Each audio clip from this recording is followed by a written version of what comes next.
Sébastien, heureusement que vous êtes là parce qu'on a besoin de tout comprendre et les Français ont besoin de comprendre ce qui va se passer ce soir. L'information est tombée il y a quelques minutes. Sébastien Lecornu prendra la parole en fin de journée, annonce son entourage. Le Premier ministre s'exprimera donc depuis Matignon afin de présenter, je cite, les éléments de fond pour construire le contenu d'un accord sur le projet de loi de finances pour l'année 2026. Le gouvernement, je le rappelle, a annulé les débats prévus aujourd'hui et lundi. Sébastien Lecornu juge désormais impossible le vote du budget dans les conditions actuelles.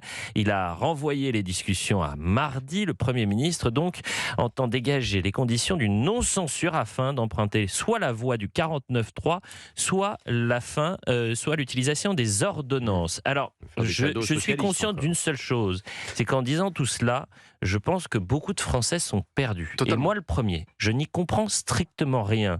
Si je résume, on nous a fait la promesse d'un compromis. Compromis, il n'y a pas. Et donc, on va passer par la méthode forte, la manière forte.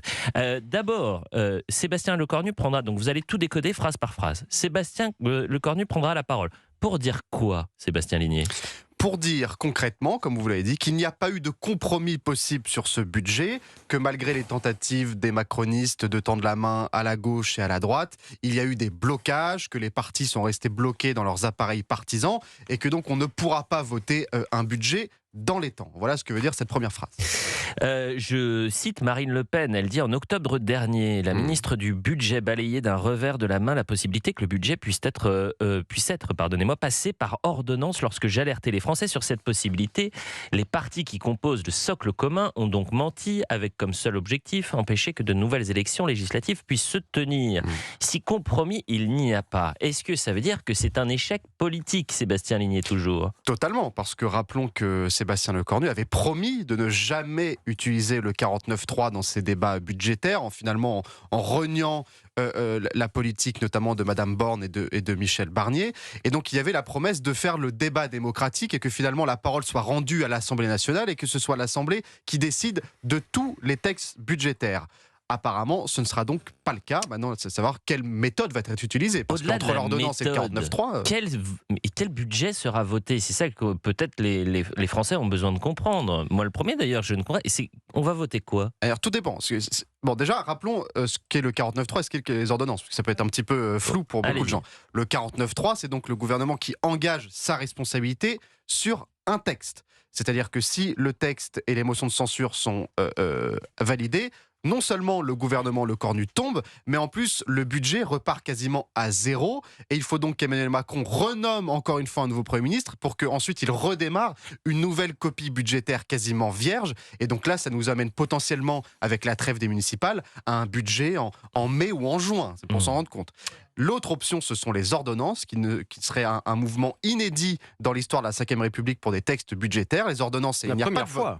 Exactement. Il n'y a pas de vote à l'Assemblée nationale. C'est le Conseil des ministres qui, passé le délai, et ce délai budgétaire, on l'a largement passé, choisit quel texte budgétaire, quel amendement il retient et quel amendement il rejette. Et là, c'est donc le Conseil des ministres qui, tout seul, décide de passer en force, sans vote, un budget sur mesure parce que les délais n'ont pas été respectés. Eh bien, écoutez, ça a le mérite d'être clair. Je me tourne vers vous, Christophe Bordet. Si maintenant on prend un peu de hauteur, il y avait la promesse d'un compromis, il y avait cette fameuse idée du socle commun en responsabilité pour ne pas rajouter du chaos au chaos. Vous savez, j'ai tous les éléments de langage de ce socle commun. Mais pourtant, c'est la bordélisation totale. Ah, vous dites que c'est la bordélisation totale. Non, mais la question qu'on se pose, c'est tout ça pourquoi ? Puisque ça fait 3 mois qu'à l'Assemblée nationale, pendant des heures, les députés se sont mis autour d'une table ou alors dans l'hémicycle pour déposer des amendements et modifier le budget. Et ça, on va le balayer d'un revers de main. Ce qui est extraordinaire quand même, c'est que on vient de vivre des mois de bisous entre la Macronie, par exemple, et le Parti socialiste. Pour en arriver là aujourd'hui, parce qu'on a fait un cadeau au Parti socialiste pour le budget de la sécurité sociale, puisque sur la réforme des retraites, je vous rappelle qu'on a abandonné la réforme des retraites pour que ce budget de la sécurité sociale puisse être adopté. Alors on s'est dit, ça va passer comme une lettre à la poste pour le reste, puis on s'aperçoit que ça passe pas comme une lettre à la poste. Mais pour tout un tas de raisons d'ailleurs, parce que y compris dans la Macronie, dans le parti présidentiel, on n'est pas capable d'être d'accord sur les sujets qui arrivent au vote à l'Assemblée nationale. On se chamaille, on est en désaccord. Donc, résultat des courses, c'est le bazar complet. En attendant, la France va comme elle peut. Par exemple, vous prenez les chefs d'entreprise, on a eu les agriculteurs cette semaine, mais vous prenez les chefs d'entreprise du bâtiment qui sont très inquiets parce qu'aujourd'hui, la construction neuve, par exemple, n'existe pratiquement plus dans ce pays. Pourquoi ? Parce qu'il n'y a pas les aides qui devraient aller avec. La rénovation énergétique pour les Français qui nous écoutent, qui comptaient sur la prime rénov', elle est suspendue parce qu'il n'y a pas de budget. Voilà. Et tous ces gens-là, tous ces députés, quelle que soit leur couleur politique, sont responsables de la situation actuelle du pays et de la situation économique du pays. On n'a jamais eu autant de petites entreprises qui se sont, permettez-moi de le dire, cassées la gueule. Les chiffres sont tombés la semaine dernière. Ils sont responsables de cette situation. Et c'est pas fini. Donc il y a urgence effectivement à trouver un budget, ça c'est sûr. Après, pardonnez-moi, mais on paye, mine de rien, la suite des législatives, la suite des européennes, la suite de la dissolution, la suite des législatives, où de toute façon, il n'y a pas de majorité et il faut retourner aux urnes. Point barre. Et je vous propose d'écouter la ministre Amélie de Montchalin qui a pris la parole ce matin. Les extrêmes, je le redis, sont en train et ont délibérément, méthodiquement voté des amendements pour qu'à la fin, le budget soit invotable. Invotable. Vous ne pouvez pas demander à des députés socialistes, républicains du bloc central de voter par exemple une baisse de 20%. Pour une petite commune qui a 100 000 euros de budget, là, qui a préparé son budget, qui attend que ce soit validé, jamais cette dotation n'avait été baissée de 20% d'un coup. On lui dit, vous savez quoi, vous êtes réveillé, c'est 80 000 euros. Mais là, c'était la surtaxe des grandes entreprises, c'était autre chose. Les votes ont eu lieu. À un moment donné, le gouvernement voit ce qui se passe, dit, en fait, la copie telle qu'elle avance n'est pas votable. Et donc, notre responsabilité, c'est quoi ? C'est est-ce qu'on regarde ça se faire ? Est-ce qu'on se dit que du coup l'impasse continue ou est-ce qu'on dit on arrête ? On arrête et on fait quoi ? Pardon. Depuis quelques jours, 49.3 ou ordonnance ? Non, vous voyez bien le débat qui se pose donc depuis hier. J'ai pris la décision, le Premier ministre aussi, d'abord d'écouter tout ce qui s'était dit. Quels ont été les amendements proposés par ceux qui ne veulent pas rentrer dans cette logique de sabotage, qui veulent rester des oppositions, qui veulent rester en soutien du gouvernement, mais qui à la fin veulent que ça marche pour les Français. On les a reçus à Bercy, on a fait de nombreuses réunions. On n'a pas fait, vous voyez, une grande compromission. On a écouté. Et aujourd'hui, le Premier ministre, les ministres vont mettre sur la table les changements que nous proposons nous-mêmes. C'est-à-dire une nouvelle copie du budget, en quelque sorte ? Oui, d'une certaine manière. On dit voilà, il y a des gens qui veulent saboter, il y a des gens qui veulent avancer. Nous-mêmes, on veut avancer.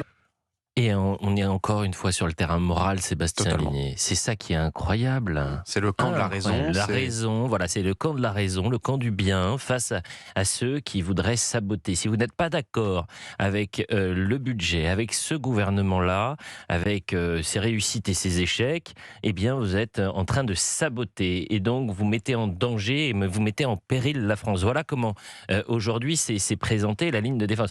Je suis quand même surpris parce que Sébastien Lecornu, lorsqu'il arrive à Matignon, il l'assume d'ailleurs. Il dit « Nous sommes le gouvernement le plus faible de la Ve République ». Si c'est le gouvernement le plus faible de la Ve République, et c'est peut-être évident de se retrouver 3 mois plus tard dans cette situation. Donc vous n'êtes pas Madame Yerma, vous restez Sébastien Lecornu, Sébastien Ligné, pas encore. Peut-être lapsus révélateur, peut-être dans quelques mois vous serez à Matignon, mais restez quelque temps dans nos studios. Qu'est-ce qui peut se passer dans les prochains jours, Sébastien Ligné ? Bon, aujourd'hui, à 11h43, l'option privilégiée reste quand même le 49.3. Donc le fait qu'il y ait un texte commun et un vote à l'Assemblée nationale et que potentiellement des socialistes soient capables de ne pas voter une motion et sauver une fois de plus la peau du gouvernement sur un 49.3, parce qu'on sait que les Républicains sont plutôt favorables à l'emploi du 49.3, parce que les Républicains, qui sont maintenant allés trop loin dans leur compromission avec le bloc central, ils ne peuvent plus reculer. Et les Républicains se disent il faut un budget pour la France, c'est une posture qu'on peut entendre, et donc pour un budget, il faut un 49.3. Donc le 49.3, c'est peut-être la solution évidemment risquée, mais qui a le plus de chances d'aboutir à un budget. Si jamais le gouvernement Lecornu prend le chemin des ordonnances, alors là, on rentre dans une crise non seulement constitutionnelle, parce qu'on avance dans un terrain complètement neuf, parce que des constitutionnalistes devront juger si vous avez le droit d'utiliser des ordonnances pour le budget, et là,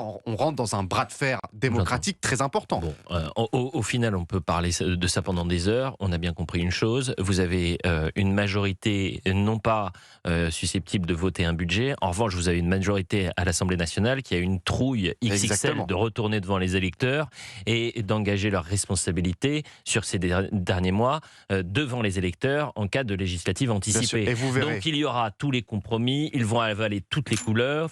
On l'a bien vu avec le Mercosur et les motions de censure. Ils ont promis qu'ils étaient au plus près des agriculteurs cette semaine. Ils ont sauvé le gouvernement Lecornu. Donc la semaine prochaine, on sera dans la même situation.